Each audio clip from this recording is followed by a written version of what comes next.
નમસ્કાર દર્શક મિત્રો, પોલીસ ફોકસ ન્યૂઝ ચેનલમાં આપનું હાર્દિક સ્વાગત છે। હવે એક નજર આજના મુખ્ય સમાચાર પર। ઝાલોદ પોલીસ સ્ટેશનના પોલીસ ઇન્સ્પેક્ટર જીબી રાઠવા અને પોલીસ કોન્સ્ટેબલ વિક્રમસિંહ ડામોરને પોલીસ વડાએ સન્માનિત કર્યા।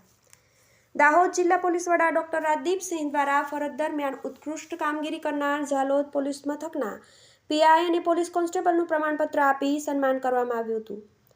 દાહોદ જિલ્લા પોલીસ અધિક્ષક રાજદીપસિંહ ઝાલા દ્વારા ક્રાઇમ કોન્ફરન્સ યોજીને જિલ્લા પોલીસના કર્મચારીઓ અને અધિકારીઓ દ્વારા કરવામાં આવતી કામગીરીની ચકાસણી કરવામાં આવે છે, જેમાં દાહોદ જિલ્લામાં અલગ અલગ ક્રાઇમને લગતા ગુનાઓમાં જે પોલીસ કર્મચારી અને અધિકારી દ્વારા ફરજ દરમિયાન ઉત્કૃષ્ટ કામગીરી કરવામાં આવતી હોય છે તેવા કર્મચારીઓનું સન્માન કરવામાં આવતું હોય છે।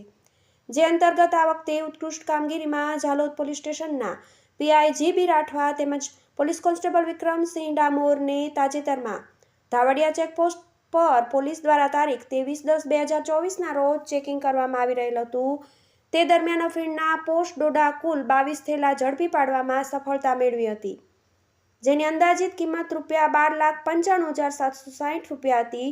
આ કેસમાં આંતરરાજ્ય મધ્યપ્રદેશથી સૌરાષ્ટ્ર વિસ્તારના ગેરકાયદેસર હેરાફેરી કરાવનાર 5 સૂત્રધારોને ઝડપી પાડવાની પ્રશંસનીય કામગીરી કરેલ હતી। જે કામગીરીને લઈને દાહોદ જિલ્લા પોલીસ વડા રાજદીપસિંહ ઝાલા દ્વારા ઉત્કૃષ્ટ કામગીરી કરનાર આ બંને કર્મચારીઓને પ્રમાણપત્ર આપી કામગીરીને બિરદાવી હતી। સાથે ભવિષ્યમાં પણ પોલીસ સતત આવી સુંદર કામગીરી કરતા રહે તેવી આશાવાદ વ્યક્ત કર્યો હતો। મિત્રો, આવા જ અવનવા સમાચાર જાણવા માટે અમારી ચેનલને લાઈક કરો, સબસ્ક્રાઇબ કરો અને બેલ આઇકોન પર પ્રેસ કરો, જેથી અમારી ન્યૂઝની બધી જ અપડેટ આપને મળતી રહે।